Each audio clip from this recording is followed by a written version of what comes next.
You're listening to the inaugural episode of the Thought Feeder podcast with your hosts, Joel Goodman and John Steven Stansel. We originally weren't going to release this episode as our first one, but with the urgency around COVID-19, we thought it was probably better. So thanks for listening. We hope you enjoy it. You've all felt it. You're probably currently feeling it. If you're listening to this later, you're having very traumatic memories of the week that was.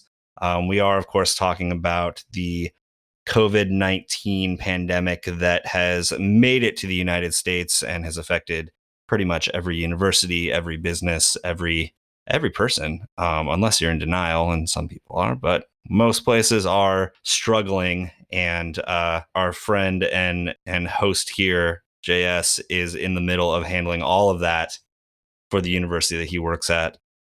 Let's talk about it. Yeah, it's been a while. What a month this week has been. If you're listening now, we're recording on March 16th, Monday morning. And so far last week, the big news was pretty much every single university has shut down and moved towards online courses. And in the best of times, moving towards online courses would be difficult and not without hiccups and questions. And to kind of turn the slow moving ship of a university in just a matter of days is a Herculean effort. And I think communications teams and web teams are all kind of struggling right now to answer the questions students have, keep up with event cancellations, and keep people safe with timely and accurate information right now. So I think we can kind of talk about what we've seen, what I'm doing here at the University of Central Arkansas, and what we have coming up. I mean, I want to hear first off about kind of what you are seeing on social media in higher ed, and you've been tweeting a lot. I mean, you do this anyway, with just normal days, but the sort of, you could call it like light abuse, maybe heavy abuse, that some social media and pretty much all social media managers get on a day in and day out because of this, this kind of social forgetfulness that there's an actual human being on the other side of the Twitter handle or the Facebook name. What exactly, what have you been dealing with in specifics? I mean, what are students asking about? What are parents asking about? Are people scared? Are people just frustrated? Is it, what's it been like on the other side of your social media accounts?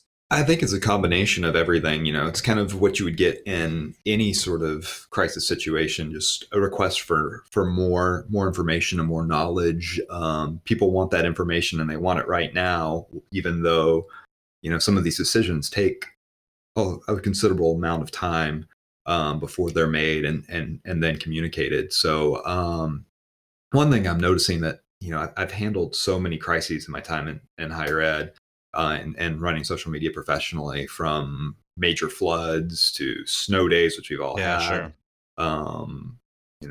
Did Hurricane Harvey for Texas Department of Transportation.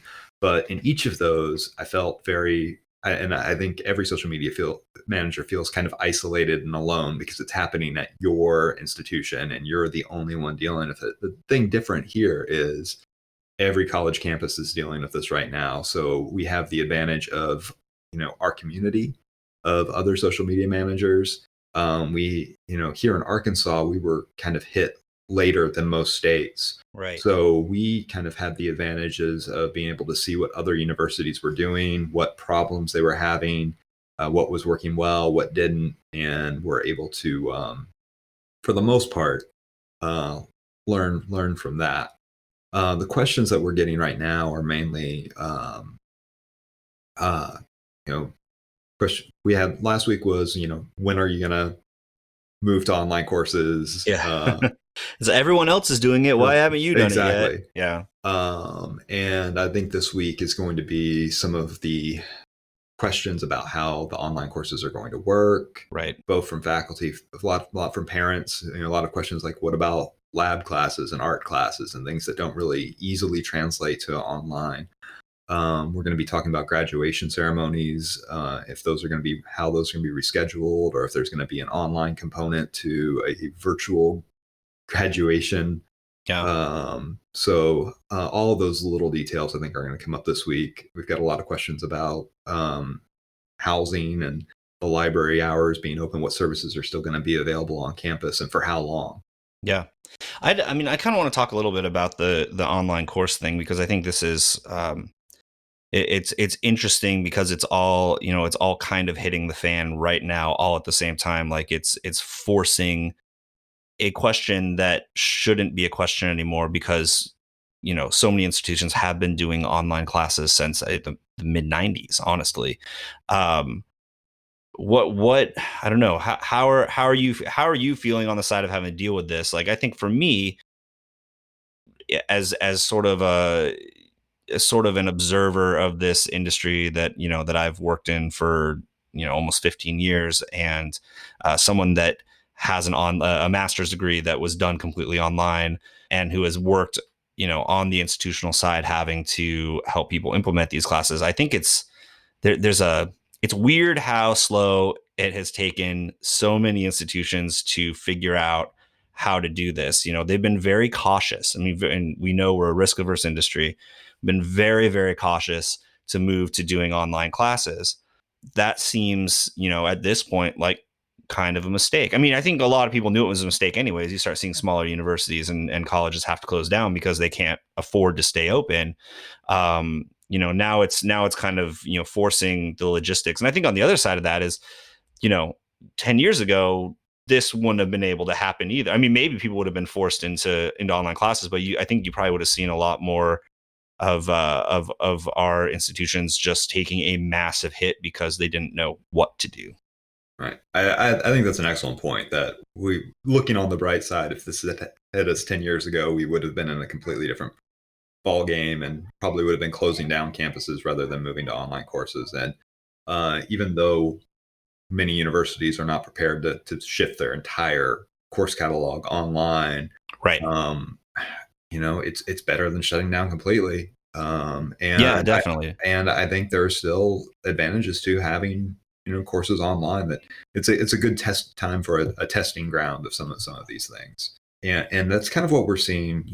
Questions from parents about how it's going to work. We have kind of a mix of students. Some are very excited about it and thankful that it's happened, and then Yeah. others that are like, "Hey, I don't want to do this." We also have to consider, we're in Arkansas, and a lot of our students are going home to very, very, very rural areas where, Yeah, the digital divide like really starts to show up here. And this was something I studied when I was doing my master's degree. It's a lot more than just a digital literacy. How do you use computers? How do you learn online? It's, do you actually have access to an internet connection that's going to allow you to have the same advantages as your classmates? Or do you have access to an internet connection at all in a lot of cases? or even a laptop. And Yeah, there are yeah, a lot of students here who their primary device is their phone, and they go to yeah. the library to write their papers. Or Right, right. so that's another issue that we're going to have to confront. And I think a lot of it just kind of comes down to flexibility among faculty and understanding, hey, these students are going to be at home. They may not have access to reliable Wi-Fi. Right. The public K-12 public schools just shut down for 2 weeks here in Arkansas. So I think a lot of students are going to be default babysitters to younger siblings. Yeah. Yeah, and that's hard, especially like, how are you supposed to do these kind of familial duties that your parent or guardian is putting on you, while also trying to stay engaged in coursework. I saw a tweet earlier last week, I guess, or towards the end of last week, and a student had said, how much she, hated the idea of learning online, because she recognizes that she doesn't learn as well. Like, she went and did a traditional program specifically because she knew she was going to respond to the education better, and stay focused, and a very, very, like, in my opinion, a very responsible way to look at your own education, and a very thoughtful way to think through it. And that does become difficult for sure in something like this. But I don't know. I mean, I think I probably have opinions on, kind of like, suck it up and learn to be flexible. And that's a terrible thing to say. but it's true. Yeah, I mean, it's they're being forced into these, these learning modes that may not be best for how they personally learn, and that's going to be difficult. I mean, it goes into all these questions about access, and I mean, it's inclusivity, and it's there's a kind of edge case for accessibility within all this. Well, definitely, and I understand how it can feel harsh to say, suck it up and do it that way. But in reality, we have to look at the fact of like we're all going to be required to make some sacrifices here until Right. this blows over. And it's tough, and we need to handle it with compassion, but also we need to be we all need to be reasonable, and it takes all of us. We've all got to be doing our social distancing and Yep. and, and Yep. all of that. So again, I think it's a good way to look at it, that we're in a position where we can do this, and we're not where we don't have to cancel classes. We can do it in another way. Yeah. So another issue is just the continued communication that we're going to have to doing from our social accounts. Yeah. It's not over yet, and it's going to continue for a long time, and people are going to have questions about all sorts of events on campus. Athletics are canceled. We're going to have our cafeteria is still open for the time being, and I'm not sure if that's going to change as we're seeing more and more how different states are shutting down bars and restaurants, and how that's Right. going to apply to our food services here, and those students who are food insecure still having access to the things they need. Are you seeing any, or are you having to deal with, the kind of misinformation that's been put out a lot? Like, is that really playing a role into some of those communication aspects? Are you foreseeing that you might have to deal with that? We are foreseeing it. Where when before we moved into switch to online mode, we had a student that was being tested. Mm.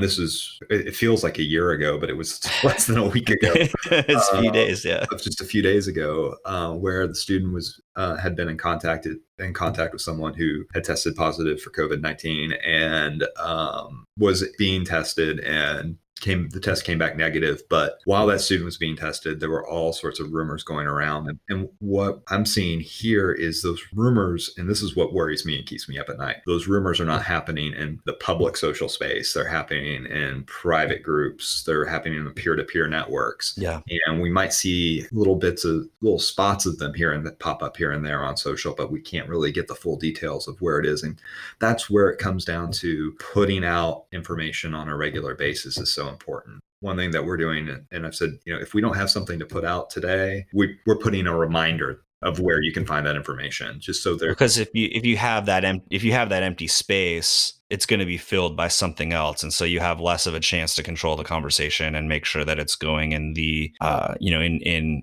fact based, I guess truthful ways, and that does become a serious challenge, because yeah, in the space of people not getting information, they're going to make something else up, or they're going to read something else from somewhere. And I mean, it's not necessarily a bad thing if they're reading good sources and sourcing it, but yeah. And not only that, another thing to watch out for, we ran into when that student was being tested, in the comment thread, someone posted some comments that could have revealed the identity of the person. And where I feel we don't delete comments in that sort of situation, you have to. So yeah. you have to stay on top of those comment threads. So you're on call 24/7 to kind of monitor that, because that needed to come down almost as soon as it went up. Right. Well, I mean, I remember checking in with you on Friday and asking if you were going to get a weekend at all. Did you get a weekend at all? A little bit, and that comes down to another topic we need to address, is taking care of yourself and practicing that self-care, because this is not going away after a week. We're going to be in this for a little while. So kind of settle in for a bit of a marathon, and that means taking regular breaks. I put breaks in my calendar of at 1:00, I am taking a break. It's the best way to do it. And I don't always do it, but since it's in my calendar, I feel a little bit more obligated to it, or I get that little chime that says, hey, stand up and go get some fresh air. Yeah. And I mean, as hard as it is to remember it, it is true that 5 minutes to go take a little walk outside is not going to destroy anything. So, take that. When you get back, you might be a minute off something, but it's it's going to be helpful for your mental health. It's going to be helpful. I mean, for your body, just moving around, like go, get some movement for sure. I think there's also a side of this where for those of you that are, kind of in deep with having to read everything and communicate everything and live this mental cycle of this is what's going on. This is my life right now. Just walk outside, Mhm. like just a couple minutes. I think it was Friday or Saturday. I had been reading tons of news and following all of it, and my some of the work that I'm doing is getting behind because I'm dealing with other clients that are that are having to deal with this and having to talk through some of these things with folks. And I stepped outside. It was warm. It had a nice breeze going. There were still birds. Mhm. There were, there's flowers blooming. Like the world is still there, and the air outside is healthy to breathe. Hopefully, depending on where you're at. But I think for me anyway, it helps kind of reset a little bit of all the craziness that's in my head. Find something that can do that for you. That whether it's walking outside or going in your garage and swinging a kettlebell, or I Mhm. don't know, just find something that can kind of break the stress for 5-10 minutes, and then get back to it. And that's going to be, super vital for anyone running social media who has to read all of those comments, Right. Yeah. because you're going to hear and read some things that are going to break your heart. You're going to want to help people with things that you have no way of helping them with. Yeah. Yeah. When I was running social media for Hurricane Harvey, which was, a lot of people considered like the first social media crisis. It Yeah. wasn't, major disaster that where everybody had a phone, everybody was on social, and people were asking for, couldn't get on 911. We're asking for help Right. on Yeah. Twitter. And I would get tagged in conversations of, hey, I'm stuck on a roof Yeah. here in Houston. It's crazy. Me and my office in Austin, Texas back then, there's nothing I can do to help other than point them in the direction of somebody who can. Right. So from, a social media manager perspective who's got to monitor those situations, and you've got to take care of yourself and understand what you can and cannot help with. For those of you that are listening to this as well, that aren't on the front lines of the social media side of things, check in with your social media managers. And even if you are a social media manager, check in with your fellow social media Yeah. managers. Make sure. I think, like, there's definitely a lot that those of us that aren't dealing with this day in and day out, an hour in and hour out, and by the minute, there are a lot of things we can do to check in with our friends and colleagues, and they're not always going to think to check in with you because they are busy. And I would say beyond that, I don't think anyone, no one that I know in the higher ed industry anyways would think this way or think the opposite of this. But feel free to check in with people, even if you're feeling stressed. Like, shoot me a text, shoot me a tweet, shoot me Mm-hmm. an email, whatever. Like, give me a call if you've got my number. I'm happy to have just a quick break in conversation. I think most people are, don't kill their work that they're doing, right? Right. Like, Well, but I think definitely it helps to make sure that we do still have a human connection within all this, because it's hard on the media front to get past the sinking sensation that everyone is terrible or worried or stressed out or whatever, and that just makes you more anxious. and I think that's one positive I'm finding here is like I said, this is not a crisis where it's just you and your university. It's everybody. So if you get on Twitter and look at some of the high ed web communities and look at the hashtag HESM Yeah. and see those conversations happening, there are other people out there, and it's incredibly supportive. People sharing resources, sharing their thoughts, knowing that you're not alone. One thing I've always said about being a social media manager is unless you have done it in a crisis, you can't Yeah. relate. You can't really understand. Yeah. So there are other people who can do it and can sympathize with what you're going through. And lately I've seen a lot of people who are new to the profession. This might be their first year in the field, and this is their first crisis to handle, and really can use that support. So put it out there, reach out for help when you need it, but also give that help too. Definitely. One really great thing to come out of all this, I mean, as great as it can be, because it's still really stressful everywhere. Yeah, we're going to be in it for a while, so let's be positive about what we Yeah, can. yeah. Like, Well, one of the really great things is the number of people that are sharing resources online as well.